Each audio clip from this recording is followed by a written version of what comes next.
Okay, how about a review of the Black Diamond Trail FlickLock poles? Whether you like poles or not, it don't matter. I guess there's pros and cons to taking them or leaving them home. Either way, the Black Diamond Trail is a pretty decent little pole, and I'll show you why.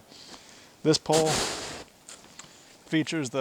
comes with the powder basket, as well as the little trail baskets like this. If you buy the Black Diamonds that are less expensive, a lot of them will just come like this with the little trail basket.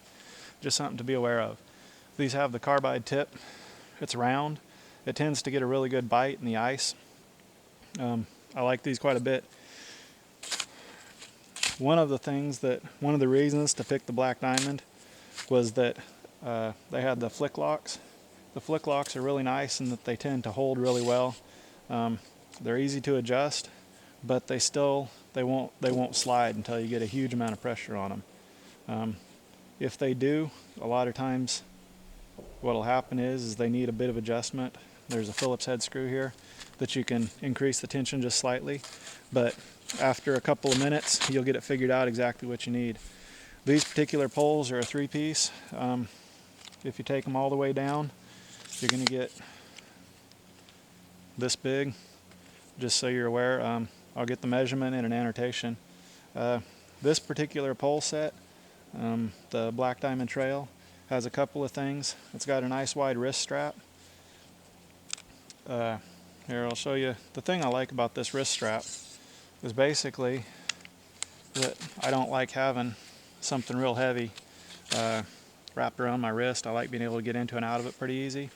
And so this wrist strap, because it's nice and wide, lets you actually push on these and get quite a bit of power into them without having a real heavy grip on the pole. You can use just your hands. You'll see, let's see if you can see this in the video. You can see these do have a little bit of flex to them. These aren't going to be as sturdy as, say, like a one-piece cross-country ski pole. These don't have the thickness to them, and so they're not going to be quite so rigid. Nevertheless, they're strong enough for most of what you need as far as a trekking pole or maybe a ski pole, depending on how you're skiing and what you're doing. Anyway, the other thing that the trail model features is this neoprene grip right here.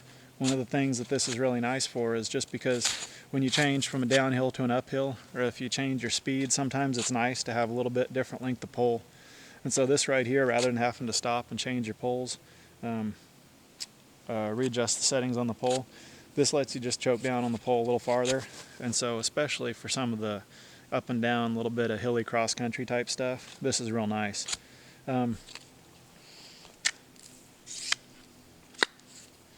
If you use these poles like this, this would go for this as well as any of the other adjustable poles.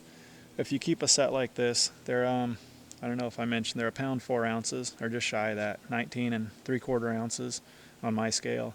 This isn't much weight just to have around. You can throw it on your pack or you can throw it in the trunk. So if you're going for say a cross-country ski, this is a real nice set of poles so that you can just have basically a loaner pair.